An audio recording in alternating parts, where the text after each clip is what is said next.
যে এই যে চলমান যে বিশ্বকাপ এবং এই বিশ্বকাপে মানুষের বিভিন্ন প্লেয়ারের প্রতি যে ভালোবাসা, এটা নিয়ে চিন্তা করতেছিলাম, যেহেতু এটা নিয়ে ইদানিং অনেক আলোচনা সমালোচনা হচ্ছে। এটার উপর 3-4টা আয়াত সূরা বাকারা থেকে আপনাদের সামনে একটু পড়ে শোনা এবং পড়ে শুনে বক্তব্য শেষ করব। যে অনেকে এরকমও লিখেছে যে সে যদি মেসির সাথে জাহান্নামে থাকা লাগে তবুও সে খুশি। নাউযুবিল্লাহি মিন যালিক।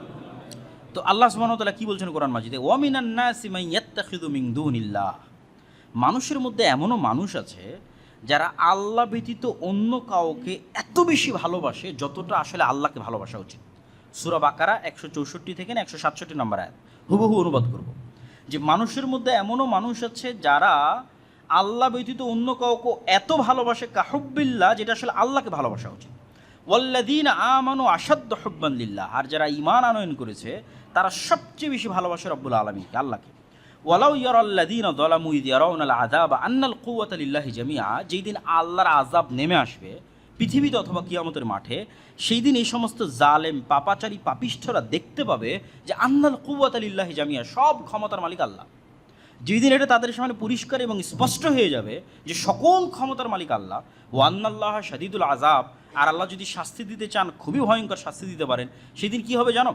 ইয তাবাররা আল্লাযীনা তুবিউ মিনাল্লাযীনা তাবাউ, সেই দিন অবস্থার ভয়াবহতায় মানুষ যাদের ফ্যান ফলোয়ার ছিল, মানুষ যাদেরকে ভালোবাসতো জান এবং প্রাণ দিয়ে, ওই সমস্ত যারা আমরা যেটা বলি ভাইরাল বলেন অথবা খুবই জনপ্রিয় বলেন, তো সেই জনপ্রিয় ভাইরাল অথবা যেটাই বলেন, যাদের মানুষ ব্যাপকভাবে ফ্যান ফলোয়ার ছিল, তারা যখন অবস্থার ভয়াবহতা দেখবে তখন তারা কি করবে? এদের থেকে নিজেদের সম্পর্ককে ছিন্ন করে নেবে। তো আমি তো জানি না এই কে। যখন অবস্থার ভয়াবহতা এতটা হবে, সেই দিন তাদের অনুসারীদের থেকে সম্পর্ক ছিন্ন করে নেবে। তাতে আমি যদি বাস্তব উদাহরণ বলি, মিস্ত্রি বলবো আমি তো জানি না এই কে, যে বলছে আমি জাহান্নামেও থাকতে চাই। আল্লাহ বলছেন ইয তাবাররা আল্লাযীনা তুবিউ মিনাল্লাযীনা তাবাউ, যাদের ফ্যান ফলোয়ার, ওরা ওদের ফ্যান ফলোয়ার থেকে সম্পর্ক ছিন্ন করে নেবে অবস্থার ভয়াবহতায়। ওরা আউল আযাব, আযাব দেখে এত হতবিহ্বল হয়ে যাবে যে তাকাত্তাআতিল আসবাব, দুনিয়ার সকল উপায় এবং মাধ্যম ওই দিন ছিন্ন হয়ে যাবে। ওয়াকাল আল্লাযীনা তাবাউ, ওই দিন যখন ওরা বলবে যে আমি তো চিনি নাই কে, যে এত ভালোবাসা প্রকাশ করতেছে, আজীবন সেই গেঞ্জি গায়ে দিয়ে থেকেছে, বলেছে না আমি যেখানেই হোক তার সাথে থাকতে চাই, যেতে চাই, তখন ওর গুরুই যখন বলবে যে আমি তো চিনি নাই কে, হুইজ হি, কে সে, জানি নাই কে, কই থেকে আসলো, আমি তো বলি না আমার অনুসরণ করতে, আমাকে মানতে। তখন কি হবে? যখন এরকম ছ্যাঁকা খাবে, মানে একদম খাঁটি বাংলায় বললে যখন এই ছ্যাঁকাটা খাবে, তখন এবার ফ্যান ফলোয়াররা বলবে লা ওয়ান্না লানা কাররাতাং ফানাতাবাররা মিনহুম কামা তাবাররু মিন্না, রে যদি দুনিয়াতে যাওয়ার সুযোগ পেতাম তাহলে আজকে যেভাবে সে বলল কে, একে তো আমি চিনি না, দুনিয়াতে ওকে গিয়ে বলে আসতাম আরে তুই কে, আমি তোকে চিনি না। আবার যদি দুনিয়াতে যাওয়ার সুযোগ পেতাম তাহলে আমিও একটু এরকম সম্পর্ক ছিন্ন করতাম যে ও কে আমি চিনি না, কেন আজ কিয়ামতের মাঠেও বলতেছে এ কে, আমি তাকে চিনি না। তাহলে যদি আবার কিয়ামতের মাঠে ফিরে যাওয়ার সুযোগ হতো, দুনিয়াতে আর যাওয়ার ফিরে যাওয়ার সুযোগ হতো, তাহলে আমরাও একটু চেষ্টা করতাম এই সমস্ত জনপ্রিয় ব্যক্তিদের থেকে একটু নিজের সম্পর্কটা ছিন্ন করে নিতে, দেখাতে একটু তাদের মুখের উপর যে আমি চিনি না তুমি কে। এখন কিয়ামতের মাঠে সে বলতেছে যে সে চিনে না আমি কে। কাযালিকা ইউরিহিমুল্লাহু আমালহুম হাসারাতিন আলাইহিম ওয়া মা হুম বিখারিজিন মিনান নার, এইভাবেই আল্লাহ কিয়ামতের মাঠে মানুষের আমলকে তার সামনে আফসোস করে তুলে ধরবেন এবং পেশ করবেন। দরুদ ও সালাম বর্ষিত হোক পৃথিবীর সর্বশেষ সর্বশ্রেষ্ঠ রাসূল আহমদ মুহাম্মদ মুস্তাফা সাল্লাল্লাহু আলাইহি ওয়াসাল্লাম। আজকে আমাদের অত্র জুমার খুতবায় সংক্ষিপ্ত আলোচনার বিষয়বস্তু সূরা আলে ইমরানের মধ্যে আল্লাহ সুবহানাহু ওয়া তাআলা ইমরান পরিবারের, আলে ইমরান মানে ইমরানের পরিবার, ইমরানের পরিবারের যে ঘটনাবলী তুলে ধরেছেন, ধারাবাহিক 3টা ঘটনা। একটা মারিয়াম আলাইহিস সালাতু ওয়াস সালামের মায়ের ঘটনা, একটা মারিয়াম আলাইহিস সালাতু ওয়াস সালামের নিজের ঘটনা, একটা মারিয়াম আলাইহিস সালাতু ওয়াস সালামের ছেলে ঈসা আলাইহিস সালাতু ওয়াস সালামের ঘটনা, আর একটা আল্লাহর নবী জাকারিয়া আলাইহিস সালাতু ওয়াস সালামের ঘটনা এবং জাকারিয়া আলাইহিস সালাতু ওয়াস সালামের ছেলে ইয়াহইয়া আলাইহিস সালাতু ওয়াস সালামের ঘটনা। মোটামুটি এই 4-5টা ঘটনার সারমর্ম সূরা আলে ইমরানের মধ্যে ধারাবাহিক 15-20 আয়াতের মধ্যে আল্লাহ সুবহানাহু ওয়া তাআলা বর্ণনা করেছেন। যদিও মারিয়াম আলাইহিস সালাতু ওয়াস সালামকে নিয়ে পবিত্র কোরআনের আরেকটি স্বতন্ত্র সূরা আছে, সূরাত মারিয়াম। তো আমরা সর্বপ্রথম আলে ইমরানে যে আয়াতগুলো এসেছে ধারাবাহিকভাবে এই 3-4 জনের ঘটনাকে কেন্দ্র করে, সেগুলোর সংক্ষিপ্ত ব্যাখ্যা করব এবং তারপরে সূরা মারিয়াম আলাইহিস সালাতু ওয়াস সালাম সম্পর্কে যা বর্ণিত হয়েছে সেটার সারমর্ম অনুবাদ তুলে ধরবো ইনশাআল্লাহ। এবং এই ঘটনাগুলো থেকে আমাদের জন্য শিক্ষণীয় কী সেটি আমরা পেশ করবো ইনশাআল্লাহ, যদি আল্লাহ সুবহানাহু ওয়া তাআলা আমাদের তৌফিক দেয়। আল্লাহ সুবহানাহু ওয়া তাআলা সূরা আলে ইমরানের 33 নম্বর আয়াতে বলছেন, ইন্নাল্লাহা আস্তাফা আদামা ওয়া নূহা ওয়া আলা ইব্রাহিমা ওয়া আলা ইমরান আলাল আলামিন। আল্লাহ পৃথিবীর মানুষের মধ্যে কয়েকটা পরিবার এবং কয়েকজন ব্যক্তিকে বাছাই করে নিয়েছেন। তার মধ্যে আল্লাহ বাছাই করে নিয়েছেন আদমকে, আদি পিতা হিসেবে বাছাই করেছেন। প্রথম মানুষ হিসেবে তাকে সৃষ্টি করবেন সেটার জন্য তাকে বাছাই করেছেন। তিনি ফেরেশতা কর্তৃক সিজদা পাবেন সেটার জন্য তাকে বাছাই করেছেন। ইবলিসের ষড়যন্ত্রের শিকার হবেন তার জন্য তাকে বাছাই করেছেন। ষড়যন্ত্রের শিকার হয়ে তিনিই প্রথম জান্নাত থেকে পৃথিবীতে নেমে আসবেন, এটার জন্য তিনি বাছাইকৃত হয়েছেন। তিনি প্রথম আল্লাহ সুবহানাহু ওয়া তাআলার কাছে গুনাহ থেকে তওবা করা শিখবেন এবং আল্লাহর নবী হিসেবে পৃথিবীতে তাওহীদের দাওয়াতের সূচনা করবেন, আল্লাহর দ্বীনের প্রচারের শুরু করবেন। এই সকল কিছুর জন্য আল্লাহ সুবহানাহু ওয়া তাআলা আদম আলাইহিস সালাতু ওয়াস সালামকে বাছাই করেছেন। ওয়া নূহান, আল্লাহ নূহকে বাছাই করেছেন। আদম আলাইহিস সালাতু ওয়াস সালামের মৃত্যুর পর কয়েক প্রজন্ম পর্যন্ত মানুষ তাওহীদের উপর ছিল। আব্দুল্লাহ বিন আব্বাস রাদিয়াল্লাহু তাআলা আনহুর বর্ণনা অনুযায়ী 10 প্রজন্ম পরে মানুষ তাওহীদ থেকে বিচ্যুত হয়।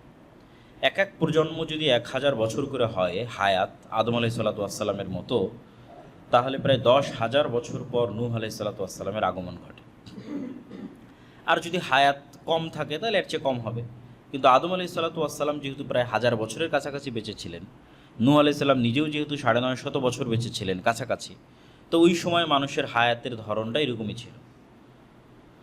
তো প্রথম মানুষ যখন পথভ্রষ্ট হয়, তাওহীদ থেকে শিরকে নিমজ্জিত হয়, তখন আল্লাহ সুবহানাহু ওয়া তাআলা নূহকে বাছাই করলেন মানুষকে পুনরায় তাওহীদের পথে নিয়ে আসার জন্য। নূহ আলাইহিস সালাতু ওয়াস সালামের পরে পৃথিবীতে মাত্র গুটি কয়েক মানুষ দ্বীনের উপর থাকলো, আর বাকি সব মানুষ পৃথিবী থেকে ধ্বংস হয়ে গেল। এরপরে আবার মানুষ যখন পথভ্রষ্ট হলো, তখন আল্লাহ সুবহানাহু ওয়া তাআলা ইব্রাহিম এবং ইব্রাহিমের পরিবারকে, নূহ আর আদমের সময় আল্লাহ পরিবার বলেননি, বলেছেন আমি আদমকে বাছাই করেছি, নূহকে বাছাই করেছি। আর ইব্রাহিমের সময় বললেন ওয়া আলা ইব্রাহিম, আর ইব্রাহিমের পরিবারকে বাছাই করেছি। ইব্রাহিম আলাইহিস সালাতু ওয়াস সালাম এবং তার পরিবারকে আল্লাহ বাছাই করলেন পৃথিবীতে তাওহীদের দাওয়াত ছড়িয়ে দেওয়ার জন্য। ইব্রাহিমের 2 সন্তান ইসহাক এবং ইসমাইল এবং তাদের পরবর্তী উত্তরসূরিরা। তারপরে আল্লাহ বলছেন ওয়া আলা ইমরান, যেটা আজকে আমাদের আলোচ্য বিষয়বস্তু, যেই নামে পবিত্র কোরআনের 2য় সূরা, যে আমি ইমরানের পরিবারকে বাছাই করলাম। ইমরান দ্বারা উদ্দেশ্য কি? কেউ বলেছেন মুসা এবং হারুন আলাইহিস সালাতু ওয়াস সালামের পিতার নাম ছিল ইমরান, ফলত এটার দ্বারা উদ্দেশ্য মূলত আলে মুসা, আলে হারুন, মুসা এবং হারুনের পরবর্তী বংশধর। আর কেউ বলেছেন যে মারিয়াম আলাইহা সালাতু ওয়াস সালামের পিতার নাম ছিল ইমরান, এবং এটা ঠিক যে তার পিতার নাম ইমরান ছিল। এবং আল্লাহ সুবহানাহু ওয়া তাআলা মারিয়ামের মাকে ইমরাআত ইমরান, ইমরানের স্ত্রী বলে সম্বোধন করেছে, ফলত তার বংশধর, তথা সে, তার স্ত্রী, তার কন্যা, তার কন্যার সন্তান, এবং এমনকি ইমরানের স্ত্রীর বোন, ইমরানের স্ত্রীর আপন বোন হচ্ছে জাকারিয়া আলাইহিস সালাতু ওয়াস সালামের স্ত্রী। তাহলে ইয়াহইয়া আলাইহিস সালাতু ওয়াস সালাম এবং ঈসা আলাইহিস সালাতু ওয়াস সালাম হচ্ছেন খালাতো ভাই। তো এই পুরো পরিবার আলে ইমরান। তো আল্লাহ সুবহানাহু ওয়া তাআলা তাদেরকে বাছাই করলেন পৃথিবীতে তাওহীদের দাওয়াত, আল্লাহর বিধান, আল্লাহর দ্বীন ছড়িয়ে দেওয়ার জন্য, আলাল আলামিন, সারা পৃথিবীর মানুষের উপর। যুররিয়াতাম বা'দুহা মিন বা'দ আল্লাহু সামিউন আলিম। আর এরা কেউ বিচ্ছিন্ন নয়, সবাই কারো না কারো বংশধর, তথা কোনো না কোনোভাবে আলে ইমরানও আদম আলাইহিস সালাতু ওয়াস সালামের বংশধর, কোনো না কোনোভাবে আলে ইব্রাহিমও নূহ আলাইহিস সালাতু ওয়াস সালামের বংশধর। তাই একজন আরেকজনের বংশধর হওয়ার দ্বারা প্রমাণিত হয় যে তারা সবাই আদমের সন্তান, কেউ আল্লাহর সন্তান নয়, নবী যত বড়ই হোক। এটা বলে আল্লাহ সুবহানাহু ওয়া তাআলা এই মেসেজটা এখানে পরিষ্কার করে দিলেন শুরুতেই, যে যুররিয়াতাম বা'দুহা মিন বা'দ, সবাই একজন আরেকজনের বংশধর, তথা সবাই আদমের সন্তান। আল্লাহু সামিউন আলিম, আল্লাহ শোনেন এবং জানেন। আল্লাহ কি শোনেন? এই জায়গায় আল্লাহর শোনার গুণ উল্লেখ করার মহত্ব কি? এখানে আল্লাহর শোনার গুণ উল্লেখ করার মহত্ব হচ্ছে আল্লাহ মানুষের দোয়া শোনেন এবং এখনই আল্লাহ ধারাবাহিক কয়েকটা দোয়ার কথা উল্লেখ করবেন যেগুলো তিনি শুনেছেন, এখনই উল্লেখ করবে কোরআনে। তাহলে আল্লাহ দোয়া শোনেন, সামিউদ দোয়া, মানুষের দোয়া শোনেন। আলিম, তিনি জানেন। এই জায়গায় জানা বলা দ্বারা উদ্দেশ্য কি? এই জায়গায় জানা বলা দ্বারা উদ্দেশ্য আল্লাহ জানেন খুব ভালোভাবে কাকে কখন নবী করতে হবে, কোন পরিবার থেকে নবী বাছাই করতে হবে, এবং কাকে কিভাবে কখন নবুয়তের দায়িত্ব দিতে হবে। এই বিষয়ে আল্লাহ সুবহানাহু ওয়া তাআলা খুব ভালো জানেন, ভালো জ্ঞান রাখেন। তারপরে আয়াতে আল্লাহ সুবহানাহু ওয়া তাআলা বলছেন, ইয ক্বালাত ইমরাআতু ইমরান রব্বি ইন্নী নাযারতু লাকা মা ফি বাতনি মুহাররারা। এখানে একজন রাসূলের মায়ের জন্মের ঘটনা বর্ণনা করা হচ্ছে। কার মুখ দিয়ে বর্ণনা করা হচ্ছে? একজন রাসূলের নানির মুখ দিয়ে বর্ণনা করা হচ্ছে। রাসূল হচ্ছে ঈসা আলাইহিস সালাতু ওয়াস সালাম। এখনও তার জন্মের ঘটনা শুরু হয়নি। যেহেতু তার জন্মের ঘটনাটা পৃথিবীর ইতিহাসের অন্যতম ব্যতিক্রম ঘটনা, তাই ভূমিকা স্বরূপ আল্লাহ তার পূর্বে অনেকগুলো ঘটনা বলে নিচ্ছেন। ভূমিকা স্বরূপ ঈসা আলাইহিস সালাতু ওয়াস সালামের ঘটনা বলাই মূল উদ্দেশ্য। কিন্তু ঈসা আলাইহিস সালাতু ওয়াস সালামের ঘটনা পৃথিবীর এত ব্যতিক্রম ঘটনা যে ওটার প্রতি বিশ্বাস তৈরি করার জন্য প্রেক্ষাপট লাগে, এবং এই প্রেক্ষাপট ওই যুগের মানুষের জন্য দরকার ছিল। এত বড় ঘটনা ওই যুগের মানুষ দেখবে, তার আগে কিছু ঘটনা লাগে। তো তার আগে ঘটনা শুরু হচ্ছে ঈসা আলাইহিস সালামের নানি ইমরাআত ইমরান, ইমরানের স্ত্রী, মারিয়ামের মা, ঈসা আলাইহিস সালামের নানি। ইয ক্বালাত ইমরাআত ইমরান, মা, একজন নবীর মা কিভাবে জন্ম হচ্ছে আগে সেটা বলা হচ্ছে, তারপরে নবীর জন্ম। ইয ক্বালাত ইমরাআত ইমরান রব্বি ইন্নী নাযারতু লাকা মা ফি বাতনি মুহাররারা। যখন ইমরানের স্ত্রী তথা ঈসা আলাইহিস সালামের নানি মারিয়ামের মা বললেন, হে আল্লাহ, আমার পেটে যা আছে তা তোমার রাস্তায় মুহাররার করে দিলাম। মুহাররার মানে দুনিয়াবী সকল কাজ থেকে মুক্ত করে শুধু তোমার এবং তোমার দ্বীনের কাজ করবে, এই জন্য ওয়াকফ করে দিলাম। যেমন মানুষ নিজের সম্পত্তি আল্লাহর রাস্তায় ওয়াকফ করে দেয়, ঠিক নিজের সন্তানকে আল্লাহর রাস্তায় ওয়াকফ করে দিল। মুহাররার, স্বাধীন করে দিলাম। কি থেকে স্বাধীন করে দিলাম? আমার নিজের কাজ থেকে, দুনিয়ার কাজ থেকে, সব কাজ থেকে। বড় হয়ে আমাকে দেখতে হবে, আমাকে খাওয়াতে হবে, রুজি রুটি ইনকাম করতে হবে, এগুলো না। দুনিয়াবী সকল কিছু থেকে মুক্ত করে দিলাম তোমার রাস্তার জন্য। ফাতাকাব্বাল মিন্নি, অতএব আপনি আমার এই যে আমার সন্তানকে যে আমার পেটে এসেছে আপনার রাস্তার জন্য ওয়াকফ করে দিলাম, এই ওয়াকফ করাটাকে আপনি কবুল করেন। তো শুধু আল্লাহ সুবহানাহু ওয়া তাআলার কাছে চাইলেই এবং আল্লাহর রাস্তায় ওয়াকফ করে দিলেই বা কোনো নিয়ত করলেই ক্ষান্ত হয়ে যাওয়া উচিত নয়, বরং ওইটা যেন আল্লাহ কবুল করে তার জন্য দোয়াও করা উচিত, যেমন উনি করতেছেন। উনি তো এই পর্যন্ত বলেই থামতে পারেন যে আল্লাহ, আমার পেটের সন্তান তোমার রাস্তা দিয়ে দিলাম। তারপরে বাক্য কি? ফাতাকাব্বাল মিন্নি, আপনি আমার থেকে এটা কবুল করেন। কেন আল্লাহ সুবহানাহু ওয়া তাআলা কবুল না করলে তার এই মানত কোনো কাজে আসবে না। তিনি যে উদ্দেশ্যে মানত করতেছেন কবুল হওয়া লাগবে। ইন্নাকা আনতাস সামিউল আলিম, আবারও একই কথা যে আপনি জানেন এবং আপনি শোনেন। তো কি শোনেন? ওই যে বললাম আল্লাহ দোয়া শোনেন। তো দোয়া কয়েকটা আসবে যে আল্লাহ শুনতেছেন, তার মধ্যে এটা একটা। ঈসা আলাইহিস সালাতু ওয়াস সালামের নানি দোয়া করতেছে, এটা আল্লাহ শুনতেছেন, সেটা একটা। আলিম, আর আপনি সব কিছু জানেন যে আমি কোন নিয়াতে, সঠিক নিয়াতে করছি না লোক দেখানোর নিয়াতে করতেছি, সব জানেন আপনি। তো যেহেতু আমার অন্তরের অবস্থা আপনি জানেন, অতএব আমার এই মানতকে আপনি কবুল করেন। এখানে আরও একটা জিনিস শুরুতেই বলে রাখি যে আল্লাহ সুবহানাহু ওয়া তাআলা একজন নবীর জন্মের ঘটনা পবিত্র কোরআনে বর্ণনা করছেন। তার নানির থেকে শুরু করেছেন, তারপরে তার মায়ের জন্ম হবে, মায়ের জন্মের ঘটনা বলবেন, তারপরে তার জন্মের ঘটনা বলবেন। তো এগুলো একটাও কিন্তু সরাসরি কোনো কিতাবের ওহী নয়, কেন এগুলো তো মানুষের জীবনের ঘটনা। এটা তাওরাত নয়, এটা ইঞ্জিল নয়। তাওরাত এবং ইঞ্জিল কি? যেখানে নামাজের কথা থাকবে, কালামের কথা থাকবে, দোয়া দরুদ শিখানো থাকবে। এটা তো একটা মানুষের জীবনে যে ঘটনা ঘটতেছে সেটা, এটা মানুষ কীভাবে জন্ম নিচ্ছে তার ঘটনা। তো একটা মানুষের জন্মের ঘটনাই মূলত তার হাদিস বা তার সিরাত, তার ইতিহাস। তাহলে যেখানে আল্লাহ সুবহানাহু ওয়া তাআলা পবিত্র কোরআনে আয়াত নির্ধারণ করছেন বিভিন্ন জনের জন্মের ঘটনা বর্ণনা করতে, এখান থেকে আমাদের শিক্ষা নেওয়া উচিত যে আল্লাহ সুবহানাহু ওয়া তাআলা কোরআনের আয়াতের অংশ করেছেন অতীতের নবীদের হাদিসকে, অতীতের নবীদের ইতিহাসকে। তাহলে আমার নবীর ইতিহাস যদি আমি না জানি, আমার নবীর পরে যদি আর কোনো নবী আসতো, তাহলে আমার নবীর হাদিস ওই কিতাবের অংশ হতো। কিন্তু আমার নবীর পরে তার কোনো নবী আসবে না, ফলত পরবর্তী কোনো কিতাবের অংশ হওয়ার সুযোগ পায়নি। কে সুযোগ পায়নি পরবর্তী কিতাবের অংশ হওয়ার? সহিহ বুখারী সুযোগ পায়নি, সহিহ মুসলিম সুযোগ পায়নি। মানে বুখারী এবং মুসলিমে যে হাদিস আছে, এই হাদিসগুলো পরবর্তীতে কোনো আসমানি কিতাব আসলে সেই আসমানি কিতাবগুলোর আয়াত হতো। যেমন ঈসা এবং মারিয়ামের জন্মের ঘটনা কোরআনের আয়াত হয়েছে, ফলত রাসূল সাল্লাল্লাহু আলাইহি ওয়াসাল্লামেরও ইতিহাস এবং সিরাত জানা এবং হাদিস জানার গুরুত্ব আছে। এটা এখান থেকে আমাদের শিক্ষা নিতে হবে। ফালাম্মা ওয়াদাআতহা ক্বালাত রব্বি ইন্নী ওয়াদাতুহা উনসা।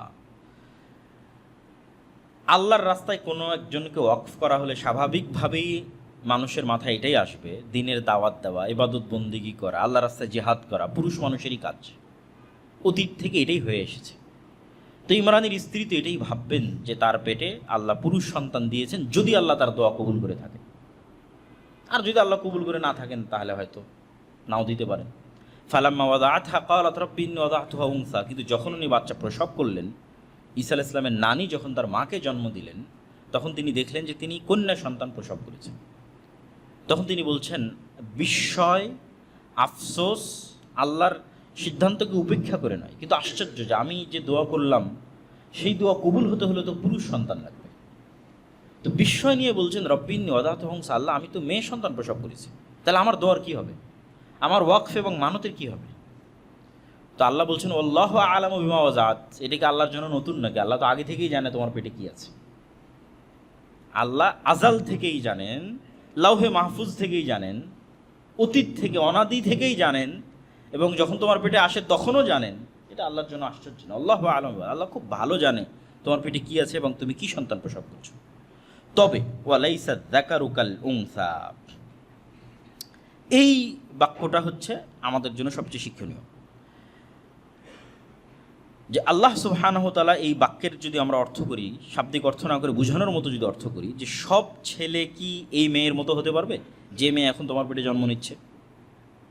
পৃথিবীর কোটি কোটি ছেলে মিলেও মারিয়াম আলাইহিস সালাতু ওয়াস সালামের মতো সম্মানিত হতে পারবে না, ওই জায়গা ওই মর্যাদায় পৌঁছতে পারবে না পৃথিবীর কোটি কোটি ছেলে।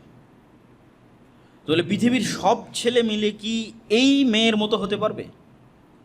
সব ছেলে এই মেয়ের মতো নয় যে মেয়ে তোমার পেটে এখন দেওয়া হয়েছে এবং তুমি জন্ম দিলা। ওয়ালাইসা যাকারু কাল উনসা, বিশেষ মর্যাদামণ্ডিত, সুসম্মানিত এবং আল্লাহ কর্তৃক পবিত্র ঘোষণাকৃত অতি উঁচু আসনে, এবং তার সম্মান এবং মর্যাদার কথা আল্লাহ সুবহানাহু ওয়া তাআলা নিজে কোরআনে বলবেন।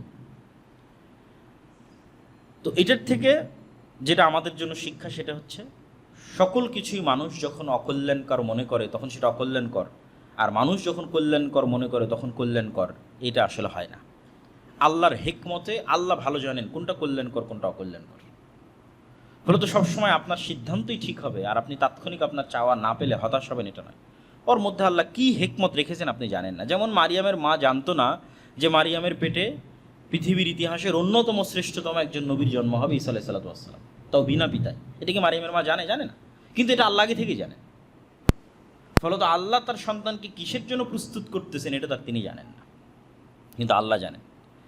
ওয়া ইন্নী সাম্মাইতুহা মারিয়াম, আর আমি তার নাম রাখলাম মারিয়াম।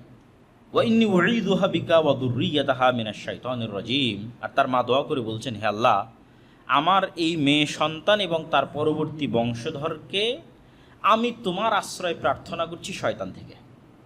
আমার এই মেয়ে এবং তার পরবর্তী বংশধরের জন্য আশ্রয় প্রার্থনা করছি শয়তান থেকে।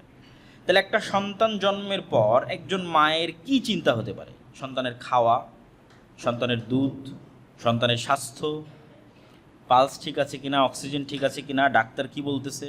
আরও যখন আস্তে আস্তে বড় হবে তখন তার রিজিক, খাওয়া দাওয়া, ক্যারিয়ার, শিক্ষা। আমাদের বাবা মায়ের চিন্তা এটাই। কিন্তু মারিয়ামের মায়ের মুখ দিয়ে কী উচ্চারিত হলো? আল্লাহ, আমার এই মেয়েটা সুস্থ থাকুক, এই মেয়েটার খাবারের ব্যবস্থা করে দাও, দুধ পাচ্ছে না দুধের ব্যবস্থা করে দাও। না, উঈযুহা বিকা ওয়া যুররিয়াতাহা মিনাশ শাইতানির রাজীম, আল্লাহ শয়তান থেকে আশ্রয় দাও। তাহলে একজন মুমিন মায়ের চিন্তা তার সন্তানের বিষয়ে কি হতে পারে সেটার শিক্ষা, মানে সন্তান লালন পালনের ইমানই ভিত্তি কি হতে পারে সেটার শিক্ষা এখানেই আছে। সেটা হচ্ছে ইমান এবং শয়তানের ষড়যন্ত্র থেকে শয়তানকে সুরক্ষার চিন্তাই একজন মা এবং একজন পিতার সবার আগে প্রাধান্য দিতে হবে। এবং আল্লাহ সুবহানাহু ওয়া তাআলা এই দোয়া কবুল করো তো মারিয়াম এবং তার সন্তানকে এমনভাবে শয়তানের স্পর্শ থেকে হেফাজত করেছেন যে যেই স্পর্শ প্রত্যেক আদম সন্তানের জন্য লাজেম ছিল সেটা থেকে হেফাজত করেছেন। সেটা যে জন্মের পরে প্রত্যেক আদম সন্তান শয়তানের স্পর্শে আসে, এটা রাসূল সাল্লাল্লাহু আলাইহি ওয়াসাল্লামের সহিহ হাদিস। এবং শয়তানের স্পর্শেই সে জন্মের পরে কেঁদে ওঠে। কিন্তু শুধু দুইজনকে শয়তানে স্পর্শ করার সুযোগ পায়নি এই দোয়ার কারণে, সেই দুইজন হচ্ছে মারিয়াম এবং মারিয়ামের সন্তান ঈসা আলাইহিস সালাতু ওয়াস সালাম। তাদেরকে বিশেষভাবে আলাদা করা হয়েছে শয়তানের সংস্পর্শ থেকে এই দোয়ার কারণে।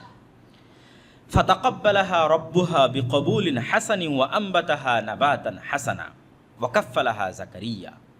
আল্লাহ ইমরানের স্ত্রীর যে মানত, এই মানতকে আল্লাহ কবুল করেছেন।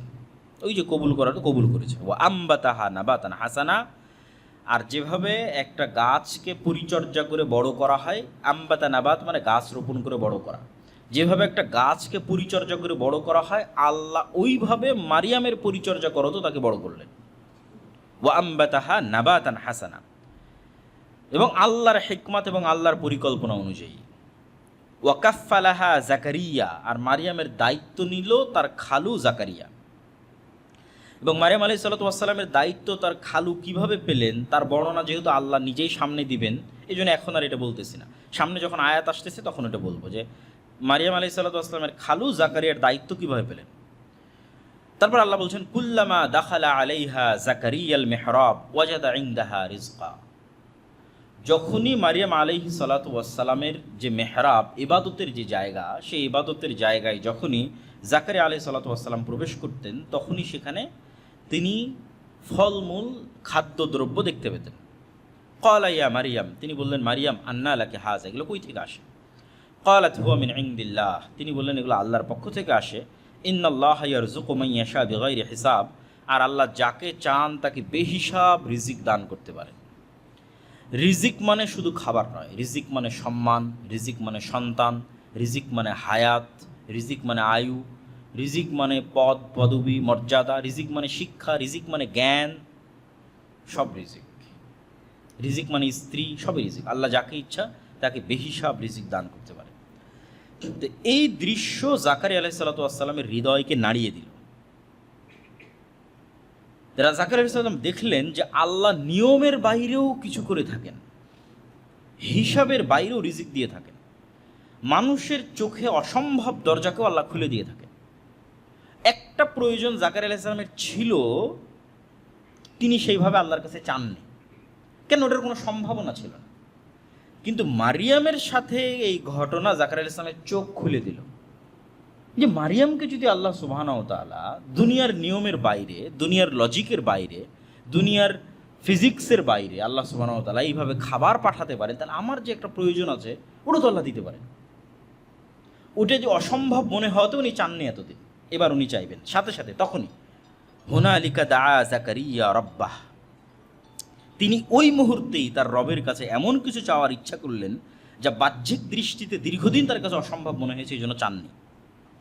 কিন্তু মারিয়ামের এই ঘটনা দেখে তিনি চাইলেন, কি বললেন? রব্বি হাবলি মিন লাদুনকা যুররিয়াতান তাইয়্যিবাহ, হে আল্লাহ, মারিয়ামকে যদি আপনি অসময়ে খাবার দিতে পারেন, তাহলে আমাকেও তো সন্তান দিতে পারেন। দীর্ঘদিন থেকে এটা আমার চাওয়া ছিল, কিন্তু চাওয়ার সাহস করিনি, কেন? অসম্ভব। কেন অসম্ভব? ওটা তিনি নিজেই ব্যাখ্যা করবেন। ইন্নাকা সামিউদ দুআ, আর আপনি তো দোয়া শুনেন। ইমরানের স্ত্রীর দোয়া শুনেছেন, মারিয়ামের মায়ের দোয়া শুনেছেন, আপনি দোয়া শুনেন। ওই যে আগে বলে এসেছে সামিউন, আল্লাহ শুনেন। কি শুনেন? সামিউদ দোয়া, দোয়া শুনেন। আল্লাহ সর্বশ্রোতা, মানুষের দোয়া শুনেন। এখানে এই আয়াত থেকে দুটো পয়েন্ট আমাদের বের করতে হবে। একটা পয়েন্ট হচ্ছে, আল্লাহ যখনই কাউকে সন্তান দেওয়া বা সন্তান চাওয়ার কথা উল্লেখ করেছেন, তখন তার যে গুণের কথা বলেছেন সেটা ওয়াহাবা ইয়াহিবু, ওয়াহাব। আল্লাহ সুবহানাহু তাআলা দয়ালু, ওয়াহাব মানেও আল্লাহ দয়ালু, আল্লাহ দেন। রহমান মানেও দয়ালু, রহিম মানেও দয়ালু। কিন্তু ওয়াহাবের যেটা দেওয়া, সেটা হচ্ছে না চাইতেই, অথবা বিনিময় ছাড়াই, অথবা অসম্ভব কিছু, অথবা সে হকদার নয়, অথবা সে যোগ্য নয়, তারপরেও আল্লাহ সুবহানাহু ওয়া তাআলা নিজের দয়ায় দিয়ে দেন, এটাকে বলে ওয়াহাব। হ্যাঁ, আপনি দিতে পারেন, আমাকে দেন। আর একটা কি এখান থেকে? তয়্যিবাহ, পবিত্র বংশধর দেন। তিনি তো শুধু সন্তান চাইতে পারতেন, কিন্তু তিনি চাইলেন পবিত্র বংশধর, পবিত্র সন্তান।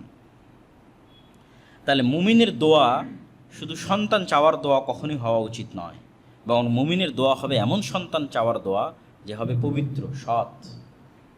যেমনটা জাকারিয়া আলাইহিস সালাতু ওয়াস সালাম দোয়া চাচ্ছেন, তিনি শুধু সন্তান চাচ্ছেন না, বলছেন পবিত্র সন্তান, পবিত্র বংশধর।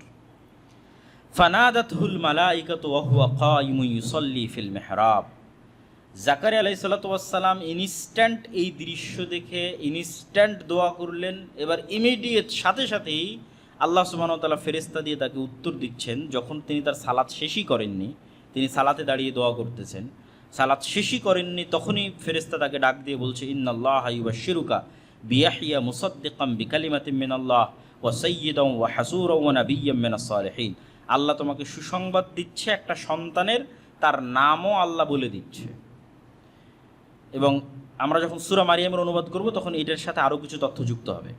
আল্লাহ সুবহানাহু তাআলা একটা সন্তানের সুসংবাদ দিচ্ছে, তার নামও বলে দিচ্ছে, তার নাম হবে ইয়াহিয়া। তার গুণ কি হবে? এক, মুসাদ্দিকাম বিকালিমাতিন মিনাল্লাহ, অচিরেই আল্লাহর একটা কালিমা আসবে, সেই কালিমাকে সে সত্যায়ন করবে। আল্লাহর কালিমা হচ্ছে ঈসা আলাইহিস সালাতু ওয়াস সালাম। আল্লাহর এই কালিমার উপর প্রথম ঈমান আনয়নকারী হচ্ছে ইয়াহিয়া আলাইহিস সালাতু ওয়াস সালাম। মানে মারিয়ামের পবিত্রতা এবং মারিয়ামের সন্তানের নবুয়তের উপর প্রথম ঈমান আনয়নকারী ইয়াহিয়া। এটা আল্লাহ আগেই বলে দিচ্ছেন। সে মুসাদ্দিকাম বিকালিমাতিন মিনাল্লাহ, আল্লাহর একটা কালেমা অচিরেই আসবে, সেই কালেমার সে সত্যায়নকারী হবে। ওয়া সাইয়্যিদান, সে নেতা হবে। ওয়া হাসূরান, হাসুর মানে ধৈর্যশীল, ধৈর্যের সর্বোচ্চ চূড়ায় পৌঁছলে হাসুর বলা হয়। ধৈর্যের সর্বোচ্চ চূড়া কি হতে পারে? সেটা হচ্ছে হাসুর। এবং এত সর্বোচ্চ ধৈর্য যে বিভিন্ন ইতিহাস গ্রন্থে, তাফসির গ্রন্থে, বাইবেল, তাওরাত, বিভিন্ন সব জায়গায় বর্ণিত হয়েছে যে ইয়াহইয়া আলাইহিস সালাতু ওয়াস সালামের সর্বোচ্চ ধৈর্য ধারণের স্তরে তিনি যেটা পৌঁছেছিলেন, তার একটা স্তর হচ্ছে মানুষের যৌন কামনার উপর ধৈর্য ধারণ। ফলত তার কখনো কোনো স্ত্রী গ্রহণ বা নারী সংস্পর্শ গ্রহণের কখনো প্রয়োজনই হয়নি। তিনি ধৈর্যের এত সর্বোচ্চ স্তরে পৌঁছে গেছিলেন। ওয়া নাবিয়্যাম মিনাস সালিহিন, তিনি সর্বোচ্চ স্তরের ধৈর্য ধারণকারী হবেন, নবী হবেন, সৎ কর্মশীল বান্দাদের অন্তর্ভুক্ত হবেন। এতগুলো গুণ আল্লাহ সুবহানাহু ওয়া তাআলা ইয়াহিয়ার জন্য বললেন। কোন ইয়াহিয়া? যে জাকারিয়া এখন মারিয়ামের খালু, যিনি এখন তার সন্তানের জন্য দোয়া করছেন, তার যে সন্তান হবে তার গুণ বলছেন। তা আল্লাহ সুবহানাহু ওয়া তাআলার এই ভবিষ্যৎবাণী শোনার পর জাকারিয়া আলাইহিস সালাতু ওয়াস সালাম বিশ্বাস করতেন যে আল্লাহ তাকে চাইলে সন্তান দিতে পারে, কিন্তু সত্যি সত্যি আল্লাহ তাকে সন্তান দিয়ে দিবেন আর এত দ্রুত আল্লাহ তার দোয়া কবুল করবেন, এটা যেন মেঘ না চাইতে বৃষ্টির মতো। তাই তিনি আনন্দের আতিশয্যে বিস্ময়ে আল্লাহকে বলছেন, রব্বি আন্না ইয়াকুনু লি গোলাম, অস্বীকার করে নয়, বিস্ময়ে যে আল্লাহ আমার কেমনে সন্তান হতে পারে। অকদ বালাগানিয়াল কিবার, আমি তো বৃদ্ধ হয়ে গেছি। ওয়ামরাআতি আকির, আমার স্ত্রী বন্ধা। সন্তান হওয়ার কোনো দুনিয়াবি লজিক নাই। পৃথিবীতে সন্তান প্রজননের যে নিয়ম, সেই নিয়মের মধ্যে আমার এবং আমার স্ত্রীর সাধ্য নাই। ক্বালা কাযালিকা আল্লাহু ইয়াফআলু মা ইয়াশা, আল্লাহ বললেন যে আল্লাহ এভাবেই যা ইচ্ছা তাই সৃষ্টি করতে পারেন। পৃথিবীতে সন্তান প্রজননের নিয়মও আল্লাহর সৃষ্টি, আর এই সন্তান প্রজননের নিয়মের বাইরেই আল্লাহ সবার আগে আদমকে সৃষ্টি করেছে, আর এই সন্তান প্রজননের নিয়মের বাইরেই আল্লাহ আদমের স্ত্রী হাওয়াকে সৃষ্টি করেছে। তাহলে আল্লাহর জন্য নিয়ম নয়, কেন নিয়ম তো আল্লাহই তৈরি করেছে। ওয়া কাযালিকা আল্লাহু ইয়াফআলু মা ইয়াশা।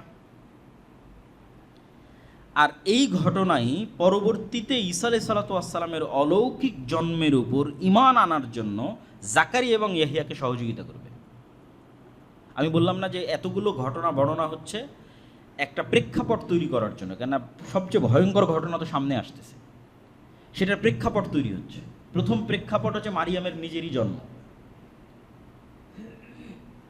তারপরের প্রেক্ষাপট কি? মারিয়ামের কাছে অসময়ে খাদ্য আসতেছে। তারপরের প্রেক্ষাপট কি? জাকারিয়া দোয়া করলেন, সাথে সাথে দোয়া কবুল হয়ে গেল। জাকারিয়া নিজে বৃদ্ধ, তার স্ত্রী বন্ধা, তারপরও তাদের সন্তান হবে। এগুলোর দ্বারা একটা প্রেক্ষাপট তৈরি হচ্ছে যেন এরা অন্তত ঈমান আনয়ন করতে পারে যখন ঈসা আলাইহিস সালামের জন্ম হবে। এবং যখন ঈসা আলাইহিস সালামের জন্ম হবে তখন এনারাই প্রথম ঈমান আনয়ন করবেন, জাকারিয়া এবং ইয়াহিয়া। কেন? অলরেডি তারা এক্সপ্লোর করেছে যে আল্লাহ পারে, তার নিজের জীবনে এক্সপ্লোর করেছে।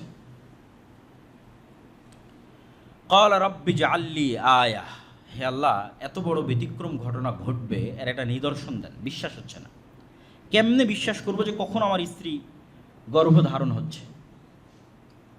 ক্বালা আয়াতুকা আল্লা তুকাল্লিমান নাসা সালাসা, তোমার জন্য নিদর্শন হচ্ছে, চিহ্ন হচ্ছে, টানা 3 দিন তোমার মুখ বন্ধ থাকবে, কোনো কথাই মুখ দিয়ে বের হবে না। শুধু কি বের হবে? ওয়াযকুর রাব্বাকা কাসীরান ওয়াসাব্বিহ বিল আশিয়্যি ওয়াল ইবকার। শুধু সকাল সন্ধ্যায় তাসবিহ হবে আর সবসময় আল্লাহর জিকির হবে। 3 দিন পারলে আল্লাহর জিকির করো, না পারলে মুখে তালা দিয়ে রাখো। মুখে তালা থাকবে, মানুষের সাথে কোনো কথা হবে না, যদি মানুষের সাথে খুব জরুরি প্রয়োজন হয় ইশারায়, কিন্তু মুখ খোলা যাবে না। আর মুখ যদি খোলে তাহলে আস্তাগফিরুল্লাহ, আলহামদুলিল্লাহ, লা ইলাহা ইল্লাল্লাহ, লা ইলাহা ইল্লাল্লাহু ওয়াহদাহু লা শারীকা লাহু, লাহুল মুলকু ওয়া লাহুল হামদু ওয়া হুয়া আলা কুল্লি শাইইন কাদির, সুবহানাল্লাহি ওয়া বিহামদিহি সুবহানাল্লাহিল আযীম। এগুলো জিকির, আজকার, তাসবিহ, তাহলিল।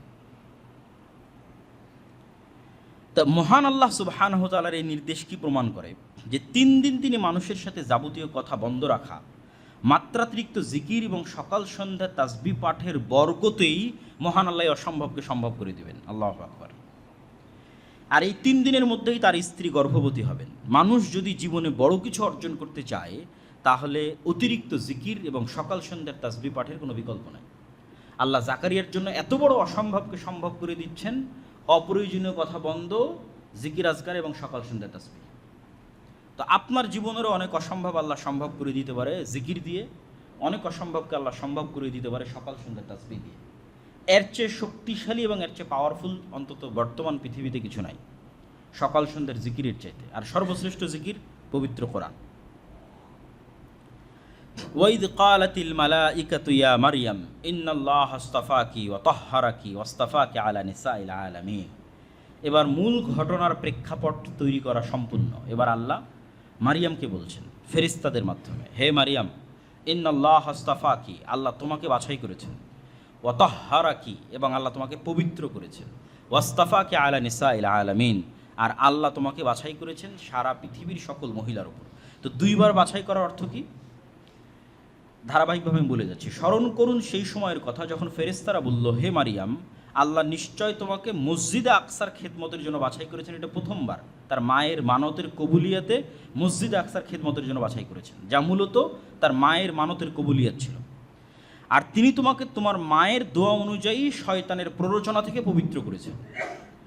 আর মারিয়াম আলাইহিস সালাতু ওয়াস সালামের সর্বোচ্চ পবিত্রতা কী ছিল? শারীরিকভাবে আল্লাহ তাকে পবিত্র করেছিলেন হায়েজ এবং নিফাস থেকে। তিনি কখনো কোনো দিন হাইজা হননি এবং তার নেফাস হয়নি সন্তান প্রসবের পর। আর শারীরিক পবিত্রতার সর্বোচ্চ স্তর ছিল আল্লাহ সুবহানাহু ওয়া তাআলা তাকে পুরুষের সংস্পর্শ থেকে চিরদিনের জন্য পবিত্র করেছিলেন। আর মানসিকভাবে আল্লাহ সুবহানাহু ওয়া তাআলা তোমাকে সকল গুনাহ এবং গুনাহের চিন্তা থেকে পবিত্র করেছে। আর এইভাবেই মহান আল্লাহ সুবহানাহু ওয়া তাআলা এবার দ্বিতীয়বার বাছাই করছে, ওয়াসতাফাকে আলা নিসাইল আলামিন, সারা পৃথিবীর সকল মহিলার মধ্যে আল্লাহ তোমাকে বাছাই করেছে পিতাবিহীন ঈসা আলাইহিস সালাতু ওয়াস সালামের মা হওয়ার জন্য। সমগ্র পৃথিবীর সকল নারীদের মধ্যে আল্লাহ তোমাকে বাছাই করেছে। তো অলৌকিক সন্তানের সুসংবাদ আসার পূর্বেই মহান আল্লাহ তার মায়ের পবিত্রতার সর্বোচ্চ সাক্ষ্য দিলেন। কেন? এখন অলৌকিক সন্তানের সংবাদ আসবে, তা আগেই তার পবিত্রতার ঘোষণা আল্লাহ দিয়ে দিলেন। তারপর আল্লাহ বলছেন, ইয়া মারিয়াম কুনুতি লিরাব্বিকি ওয়াসজুদি ওয়ারকাই মা'আর রাকিঈন। যখনই কেউ মহান আল্লাহর মনোনীত বান্দা হয়, যখন আল্লাহর বিশেষ কোনো দয়া এবং রহমত পায়, তখন দায়িত্ব বেড়ে যায়। কিসের দায়িত্ব বাড়ে? রবের শুকরিয়া আদায়ের দায়িত্ব বাড়ে। তো যেহেতু আল্লাহ আগের বাক্যে বললেন, মারিয়াম তোমাকে এত এত নেয়ামত, রহমত, বরকতের জন্য আমি বাছাই করেছি, এবার তোমার কাজ কি? তোমার কাজ হচ্ছে, হে মারিয়াম, তুমি তোমার রবের একনিষ্ঠ অনুগত হও, লম্বা সময় সালাতে দাঁড়িয়ে থাকো, বেশি বেশি সিজদা করো, এবং মসজিদে আকসায় রুকুকারীদের সঙ্গে জামাতে রুকু করো। মেয়েরা যেমন মসজিদে ইতিকাফ করতে পারে, তেমনি তারা চাইলে জামাতেও সালাত আদায় করতে পারে, যা এই আয়াত থেকে স্পষ্ট বোঝা যায়। আর এই আয়াত থেকে আরও একটা জিনিস বোঝা যায় যে মানুষের জীবনের প্রকৃত মর্যাদার যে সিক্রেট, সর্বোচ্চ সম্মানের আসীন হওয়ার যে সিক্রেট, সেই সিক্রেটটা হচ্ছে আল্লাহর সামনে বিনয় হওয়া, আল্লাহর অনুগত হওয়া, পবিত্র থাকা, বেশি বেশি জিকির আজকার করা, জামাতে সালাত আদায় করা, এবং রুকু করা এবং অতিরিক্ত সিজদা করা, যেগুলো আল্লাহ মারিয়ামের জন্য বললেন, যেগুলো আল্লাহ জাকারিয়ার জন্য বললেন।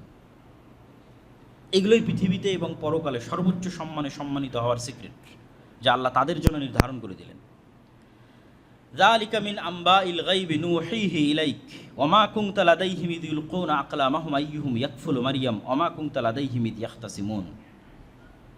এবার ওই যে জাকারিয়া আলাইহিস সালাতু ওয়াস সালাম মারিয়ামের দায়িত্ব নিয়েছিলেন, ওই দায়িত্বটা তিনি কিভাবে পাচ্ছেন সেটা বলতে গিয়ে আল্লাহ ভূমিকাটা এভাবে ধরলেন যে জাকারিয়া, ইয়াহিয়া এবং মারিয়াম সম্পর্কে এতক্ষণ যা আলোচিত হয়েছে এবং ঈসা আলাইহিস সালাতু ওয়াস সালামের জন্ম এবং তার পরবর্তী ঘটনা যা আলোচিত হবে কোরআনে, এগুলো সব গায়েবের সংবাদ যা আমরা ওহির মাধ্যমে আপনাকে জানাচ্ছি হে মোহাম্মদ সাল্লাল্লাহু আলাইহি ওয়াসাল্লাম।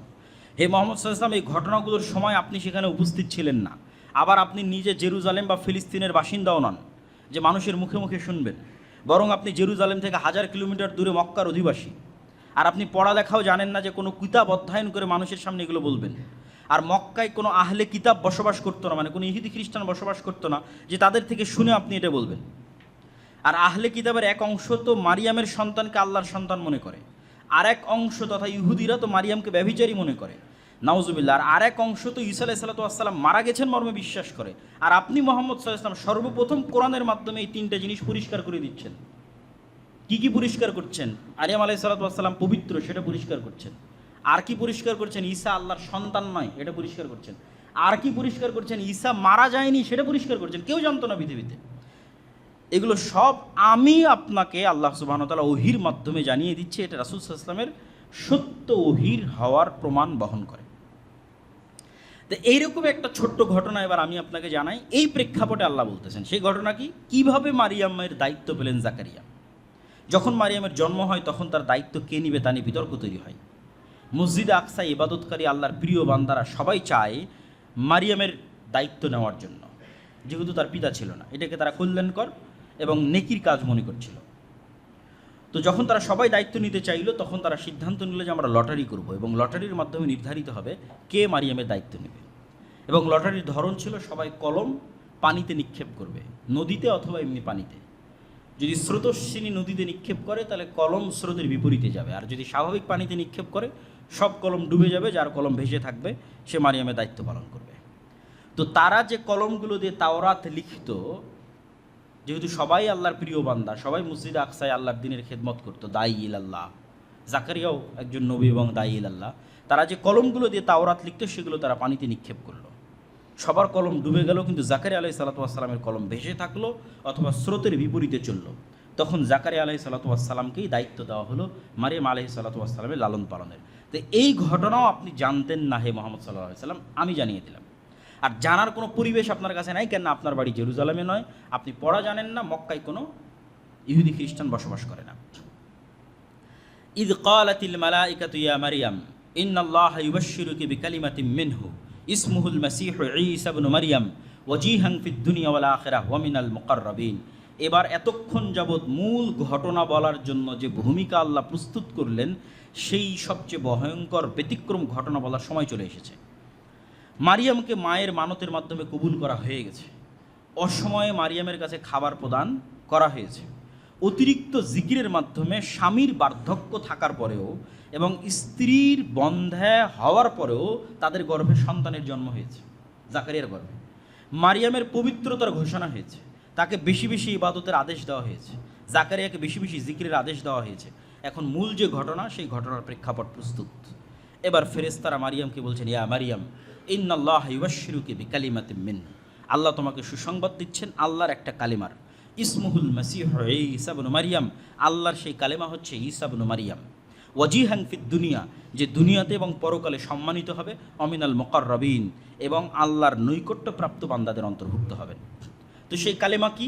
কালেমা হচ্ছে কুন ফায়াকুন, ইদা কাদা আমরান ফাইন্নামা ইয়াকুলু লাহু কুন ফায়াকুন। এবং এটা আল্লাহ নিজেই কোরআনে ব্যাখ্যা করে দিবেন যে কালেমা হচ্ছে কুন, যে আল্লাহ সুবহানাহু ওয়া তাআলা ঈসা আলাইহিস সালাতু ওয়াস সালামকে সৃষ্টি করেছেন ঠিক যেভাবে আদম আলাইহিস সালাতু ওয়াস সালামকে সৃষ্টি করেছেন, কুন শব্দের মাধ্যমে। আর ঈসা আলাইহিস সালাতু ওয়াস সালাম যে আল্লাহর সন্তান নন, তা এই আয়াতের মধ্যে আল্লাহ স্পষ্ট করে দিলেন কিভাবে। ঈসা ইবনু মারিয়াম, মারিয়ামের সন্তান ঈসা, তার নাম হচ্ছে ঈসা ইবনু মারিয়াম, মারিয়ামের সন্তান ঈসা, এক বাক্যে স্পষ্ট। তার আরেকটা নাম কি? আল মাসীহ, তাকে উপাধি দেওয়া হলো মাসীহ। এই মাসীহ উপাধির ঈসা শব্দের অর্থ নেতা হওয়া। এটা হিব্রু ইয়াসুর থেকে আরবিতে ঈসায় পরিণত করা হয়েছে। আর মাসীহ শব্দের অর্থ নিয়ে মুফাসসিরিন কিরামের মধ্যে অনেক ব্যাখ্যা আছে। কেউ বলেছে যে আল্লাহ তাকে যেই মোজেজাগুলো দিয়েছিলেন, যেটা আল্লাহ নিজেই সামনে বলবেন, এগুলো গায়ে হাত লাগানোর মাধ্যমে করতে হতো। প্রত্যেকটা মোজেজার বহিঃপ্রকাশ হাতের স্পর্শের মাধ্যমে হতো। তো হাতের স্পর্শের মাধ্যমে যেহেতু হতো, তো এটার থেকে মাসাহা ইয়ামসাহু স্পর্শ করা, স্পর্শকারী অথবা স্পর্শকৃত, অথবা মুছে দেওয়া, সেক্ষেত্রে পৃথিবী থেকে সকল বাতিলকে মুছে দেওয়া অর্থ ব্যবহৃত ধরেছে অনেকেই, যেটা কিয়ামতের পূর্ব মুহূর্তে তিনি করবেন। ওয়া ইউকাল্লিমুন নাসা ফিল মাহদি ওয়া কাহলা ওয়া মিনাস সালিহিন, তিনি মানুষের সাথে যখন তোমার কোলে থাকবে তখনও কথা বলবে তোমার পবিত্রতার সাক্ষ্য দিয়ে, আর যখন বার্ধক্য বয়সে পৌঁছে যাবে তখনও কথা বলবে। তো বার্ধক্য বয়সে পৌঁছার আগেই তো তিনি পৃথিবী থেকে বিদায় নিয়েছেন, এটা যখন তিনি দ্বিতীয়বার ফেরত আসবেন তখন কথা বলবেন। অমিনাস সালিহিন, আর সে তার পূর্বে চলে যাওয়া ইব্রাহিম, ইসহাক, ইসমাইল, মুসা, দাউদ, সোলাইমানের মতো আল্লাহর নেককার বান্দাদের অন্তর্ভুক্ত হবে। সুসংবাদ যত বড়ই হোক, এই সুসংবাদ দেওয়া হচ্ছে একজন কুমারী মেয়েকে। বাহ্যিক দৃষ্টিতে তার কাছে এটা মাথায় আকাশ ভেঙে পড়ার মতো। তাই এত বড় সুসংবাদ পেয়েও, অনেক বড় সুসংবাদ, আল্লাহ অনেক কিছু বললেন, তোমাকে একজন সন্তান দিচ্ছি, ঈসা সে এই অনেক কিছু হবে, কিন্তু বলা তো হচ্ছে একজন কুমারী মেয়েকে। তো এটা সুসংবাদের চেয়ে তার মাথায় তো আকাশ ভেঙে পড়ার মতো। তখন তিনি বিস্ময়ের সাথে বললেন, ক্বালাত রাব্বি আন্না ইয়াকুনু লি ওয়ালাদ, হে আল্লাহ কীভাবে আমার সন্তান হতে পারে, ওয়ালাম ইয়ামসাসনি বাশার, আমাকে এখন পর্যন্ত কোনো পুরুষ স্পর্শ করেনি।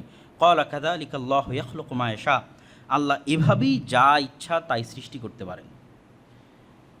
এবং আল্লাহ সুবহানাহু তাআলা পৃথিবীতে আরও অসংখ্য প্রাণীর মধ্যে পুরুষের সংস্পর্শ ছাড়া সৃষ্টির উদাহরণ রেখে দিয়েছেন। যেমন বর্তমান বিজ্ঞান প্রমাণ করে যে সাপ, টিকটিকি, হাঙ্গর, মাছ এবং বিভিন্ন পোকামাকড়ের অনেক প্রজাতি আছে, এবং উদ্ভিদ জগতেরও এমনও গাছপালা আছে যেগুলো পুরুষের সংস্পর্শ ছাড়াই, পরাগায়ন ছাড়াই নতুন গাছ, নতুন সাপ, নতুন টিকটিকি তাদের জন্ম হয়ে যেতে পারে। এই বিজ্ঞান দ্বারা প্রমাণিত। তো মহান আল্লাহ সুবহানাহু ওয়া তাআলা ইয়াহইয়া আলাইহিস সালামের জন্মের ঘটনায় যেই বাক্য ব্যবহার করেছেন, সেই বাক্যের থেকে একটু পরিবর্তন করে এখানে ব্যবহার করলেন। জাকারিয়া অভিযোগ করল আল্লাহ কেমনে সন্তান হবে, আল্লাহ বললেন আল্লাহ যা ইচ্ছা তাই করতে পারে। আর এখানে বললেন আল্লাহ যা ইচ্ছা তাই সৃষ্টি করতে পারে, কেননা এই সৃষ্টিটা একদম নতুন সৃষ্টি। জাকারিয়ার ক্ষেত্রে তো আইন লঙ্ঘন করা হয়নি, স্বামী স্ত্রীর মাধ্যমেই সন্তানের জন্ম হয়েছে, যতই বার্ধক্য হোক। ফলত এটা সম্পূর্ণ নতুন সৃষ্টি নয়। আল্লাহ ওখানে বলেছে আমি যা ইচ্ছা তাই করতে পারি, এখানে বলেছে আমি সম্পূর্ণ নতুন সৃষ্টি, যেমন আদমকে নতুন সৃষ্টি করেছি, সম্পূর্ণ কুন কালেমার মাধ্যমে, হও এই কালেমার মাধ্যমে। ইদা কদা আমরাং ফাইন্নামা ইয়াকুলু লাহু কুন ফায়াকুন। এবার আল্লাহ নিজেই বলে দিচ্ছেন ওই কালেমাটা কি। আল্লাহ যখনই কোনো কিছু করার, সৃষ্টি করার ইচ্ছা পোষণ করেন, তখন দুনিয়ার যে নিয়ম, এই নিয়মগুলো আল্লাহর নির্ধারিত নিয়ম, আল্লাহ এই নিয়মগুলো সৃষ্টি করেছে। তো এই নিয়মের বাইরে গিয়ে তো আল্লাহ এগুলোকে প্রথম সৃষ্টি করেছে। এখন নয় আমি বীজ প্রথম বপন করতে, তাই বীজ হচ্ছে। প্রথম ধান কিভাবে হয়েছে, কোন বীজ থেকে প্রথম ধান হয়েছে, কোন ডিম থেকে প্রথম মুরগি হয়েছে, ওগুলো সব কুন দিয়ে হয়েছে। তারপরে তো এই নিয়ম আল্লাহ তৈরি করে দিয়েছে যে এর বীজ থেকে এর বীজ, এর বীজ থেকে এর বীজ এভাবে হতে থাকবে। কিন্তু প্রথম যখন মানুষ হয়েছে কীভাবে হয়েছে, কুন। তো ঠিক তেমন ঈসা আলাইহিস সালাতু ওয়াস সালাম আল্লাহ সুবহানাহু ওয়া তাআলার কুন এই শব্দের ভিত্তিতেই আল্লাহ সুবহানাহু ওয়া তাআলা তাকে সৃষ্টি করেছেন। ইউআল্লিমুহুল কিতাবা ওয়াল হিকমাতা ওয়াত তাওরাত ওয়াল ইনজিল, সে শিক্ষা দিবে মানুষকে কিতাব, হিকমত, তাওরাত এবং ইনজিল, তথা সে নবী হবে।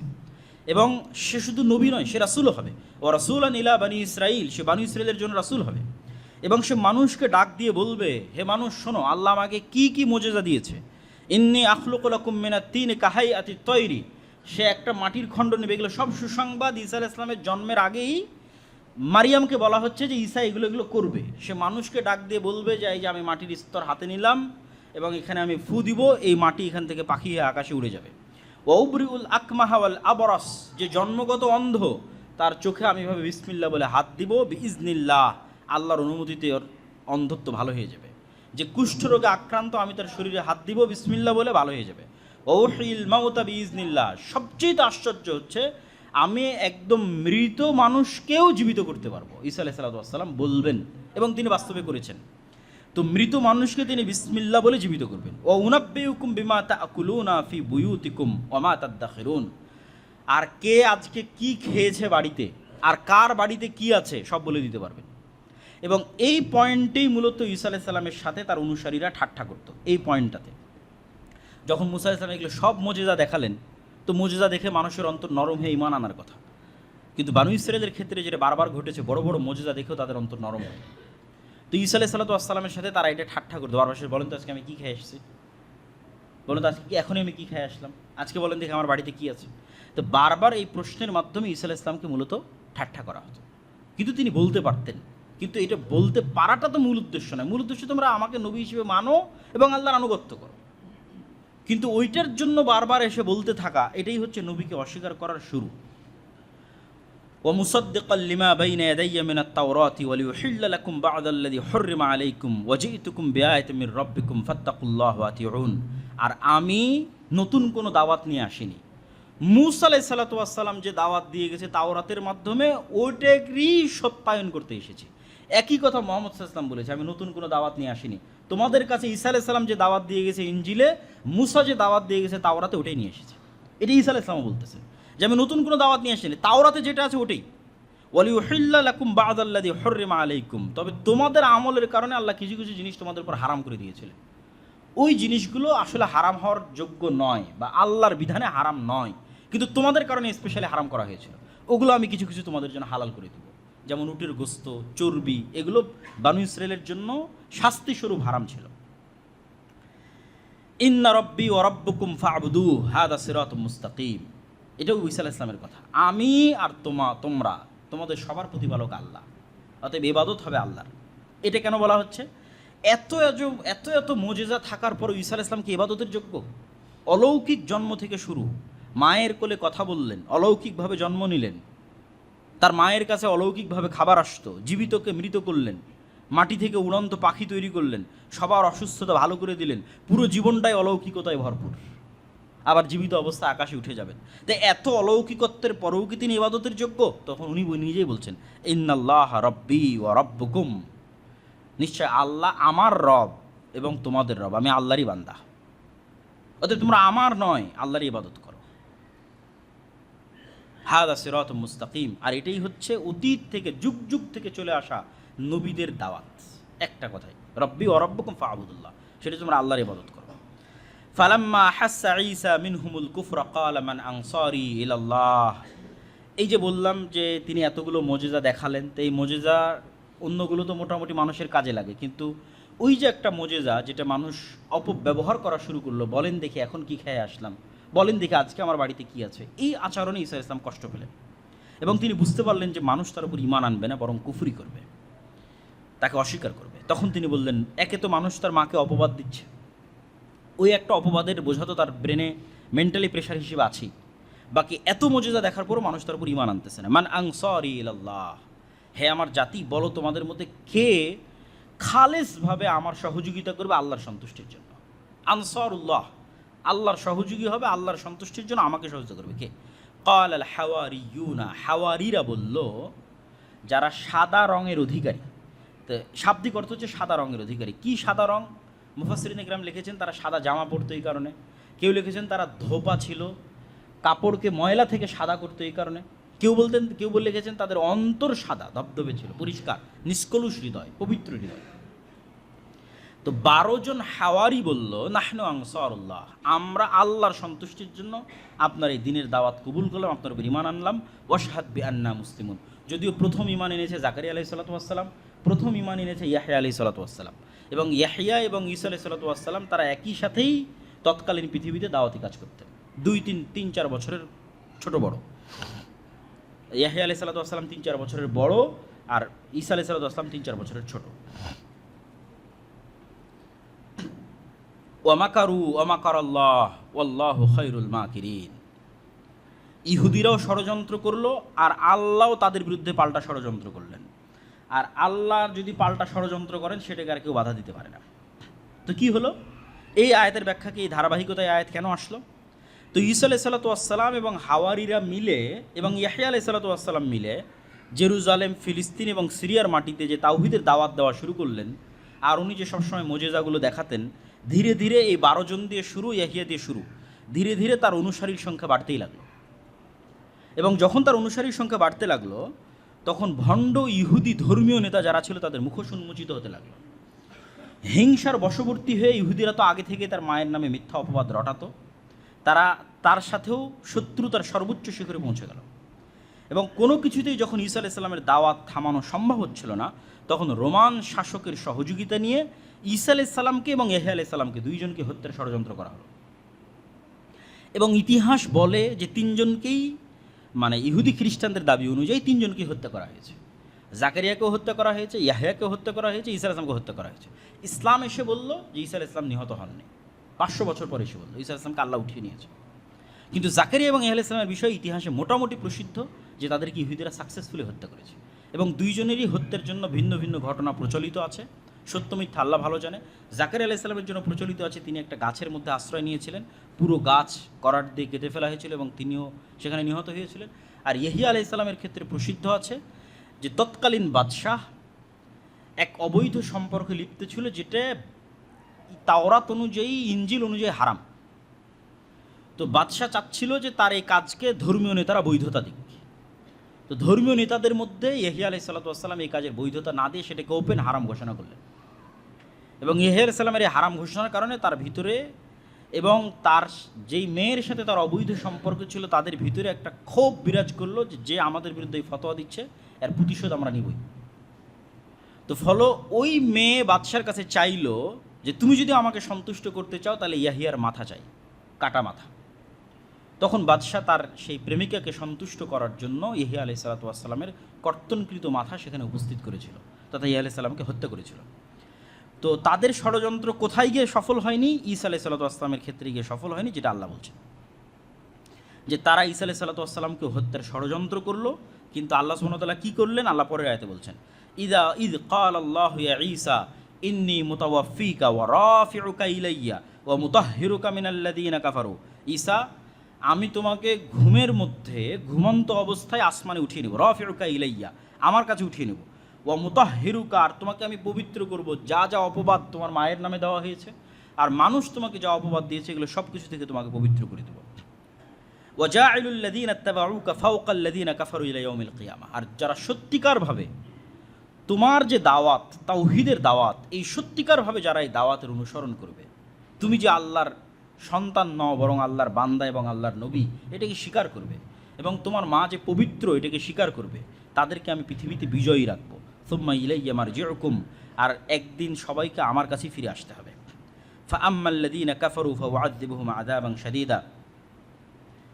আচ্ছা, এরপরের 2-3 আয়াত গ্যাপ দিয়ে আল্লাহ সুবহানাহু ওয়া তাআলা বলছেন ইন্না মাসালা ঈসা ইনদাল্লাহ কামাসালি আদম খালাকাহু মিন তুরাবিন সুম্মা ক্বালা লাহু কুন ফায়াকুন। যে কথা আমি আগে বলে এসেছি ওই কথাই আল্লাহ সুবহানাহু ওয়া তাআলা এখানে আরও স্পষ্ট করে বললেন যে দেখো, তোমাদের কাছে ঈসার সৃষ্টি অনেক আশ্চর্যের মতো মনে হতে পারে, কিন্তু ইন্না মাসালা ঈসা ইনদাল্লাহ, আল্লাহর নিকটে ঈসার সৃষ্টি তো আদমের সৃষ্টির চেয়ে বেশি কিছু নয়। ইন্না মাসালা ঈসা ইনদাল্লাহ কামাসালি আদম, আদমকে আল্লাহ যেমন সৃষ্টি করেছে বরং তার চেয়ে কম। আদমকে তো বাপ মা ছাড়াই সৃষ্টি করেছে, আর ঈসাকে তো অন্তত মা ছিল, তো তার চেয়ে কম। খালাকাহু মিন তুরাব, আদমকে সরাসরি মাটি থেকে সৃষ্টি করেছে, কোনো বাপ নাই মা নাই কিচ্ছু নাই। কী দিয়ে সৃষ্টি করেছে? কুন ফায়াকুন, হাও হয়ে যাও, এটা দিয়ে সৃষ্টি করেছে। তাহলে তোমাদের কাছে আশ্চর্য মনে হতে পারে, কিন্তু আল্লাহ সুবহানাহু ওয়া তাআলার কাছে আশ্চর্য নয়। আর এটাই আল হাক্কু মির রাব্বিকা ফালা তাকুম মিনাল মুমতারিন।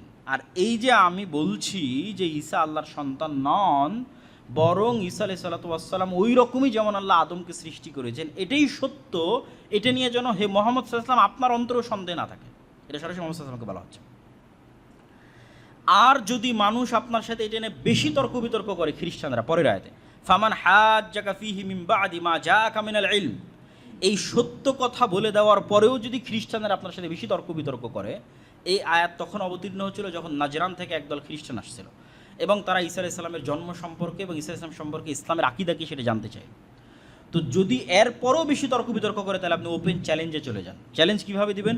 নাদউ আবনাআনা ওয়া আবনাআকুম, এই খ্রিস্টানরা আসো, তোমাদের ছেলে মেয়ে, তোমাদের বাড়ির স্ত্রী পুত্র সব, ওনিসাআনা ওয়া নিসাআকুম, আমাদের ছেলে মেয়ে আর আমাদের বাড়ির স্ত্রী পুত্র সব। কোথায় যাব? আমরা খোলা মাঠে যাব। সুম্মা নাবতাহিল ফানাজআল লা'নাতাল্লাহি আলাল কাযিবিন, তারপর আমরা মুবাহালা করব যে কে সত্য, ঈসা আল্লাহর সন্তান না ঈসা আল্লাহর বান্দা। আমি মুহাম্মদ বলছি ঈসা আল্লাহর বান্দা, যেমন আদমকে সৃষ্টি করেছে ঈসা আলাইহিস সালাম। আর তোমরা যদি বলো ঈসা আল্লাহর সন্তান, তাহলে চলো আল্লাহর অভিশাপ মিথ্যুকদের উপর বর্ষিত। তো আল্লাহ সুবহানাহু ওয়া তাআলা বলতে বলতে বলতে বলতে এই সর্বোচ্চ যে চ্যালেঞ্জ সেটাও জানিয়ে দিলেন মুহাম্মদ সাল্লাল্লাহু আলাইহি ওয়াসাল্লামের মাধ্যমে। এবার এই আয়াত যখন আল্লাহ অবতীর্ণ করলেন, তখন নাজরানের প্রতিনিধি দল নবম হিজরিতে মুহাম্মদ সাল্লাল্লাহু আলাইহি ওয়াসাল্লামের কাছে মদিনাতেই আছে। মুহাম্মদ সাল্লাল্লাহু আলাইহি ওয়াসাল্লাম আলীকে বললেন, ফাতেমাকে বললেন, আর যারা ছিল সবাইকে বললেন চলো বের হই, আল্লাহ আদেশ দিয়েছে মুবাহালার জন্য। এবং তাদেরকেও বললেন যে চলো তোমরাও তোমাদের ছেলে মেয়ে স্ত্রী পুত্র নিয়ে চলো আমরা মুবাহালা করি। তখন নাজরানের খ্রিস্টানরা পরস্পর পরামর্শ করলো যে পৃথিবীতে যদি সত্য নবীর বিরুদ্ধে দাঁড়ানো হয় এবং সত্য নবীর দোয়া অভিশাপ হিসেবে যদি ফিরে আসে, তাহলে ওই জাতির ধ্বংস ছাড়ার কোনো রাস্তা নেই। তো যদি মোহাম্মদ সত্য নবী হয় আর যদি মোহাম্মদের দোয়া রব্বুল আলমিনের কাছে সত্য হিসেবে আমাদের উপর অভিশাপ হিসেবে ফিরে আসে, তাহলে আমাদের ধ্বংস ছাড়া কোনো রাস্তা নেই, ওদের মোবাহালা করার দরকার নেই। তখন তারা আর মোহাম্মদ সাল্লামের সাথে মোবাহালে অংশগ্রহণ করেনি।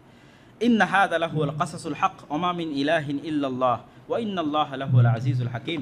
আর এতক্ষণ যে কিসসা আমরা বললাম এগুলো সত্য ঘটনা, আল্লাহ সুবহানাহু ওয়া তাআলা ব্যতীত কোনো ইলাহ নেই, আর তিনি আজিজ পরাক্রমশালী, যা ইচ্ছা তাই করতে পারেন, আর হাকিম তিনি প্রজ্ঞাময়, কখন কোনটা কীভাবে করতে হবে খুব ভালোভাবে জানেন। তো আমাদের সময় সংক্ষিপ্ত, এই জন্য আমরা সূরা মারিয়ামের যে অংশটুকু বাকি থাকলো মারিয়াম আলাইহিস সালাম সম্পর্কে সেটা বলতে পারলাম না। তবে একটা কথা না বললেই, আজকের বক্তব্যের মধ্যে একটা কথা প্রাসঙ্গিক, যেটা না বললেই নয়, সেটা বলে শেষ করব। এই পুরো ঘটনা থেকে আমরা আমরা ইহয়া আলাইহিস সালামের জন্ম, জাকারিয়া আলাইহিস সালামের, তারপরে হচ্ছে মারিয়ামের জন্ম, তারপর আলাইহিস সালামের সন্তান ঈসা আলাইহিস সালামের জন্ম, সবগুলো থেকে যেটা শেখা গেল সেটা হচ্ছে মানুষের সম্মান এবং মর্যাদা, জিকির আজকার, সকাল সন্ধ্যার তাসবিহ, সালাত, এবং ওই সূরা মারিয়াম যদি তেলাওয়াত করতাম ওখানেও দেখতেন যে ঈসা আলাইহিস সালাম কী বলছেন। এবং আল্লাহর নবীর একটা হাদিস আছে যে একদিন জাকারিয়া এবং ইহয়া আলাইহিস সালাম মসজিদে আকসায় সব বানু ইসরায়েলকে ডাক দিয়ে বললেন তোমাদের জন্য 5টা উপদেশ, এবং ওখানেও সালাত এবং জিকির আজকারের কথা আছে এবং জাকাতের কথা আছে। এগুলো বিস্তারিত আজকে বলতে পারলাম না, তবে একটা জরুরি কথা যেটা বলতেই হবে,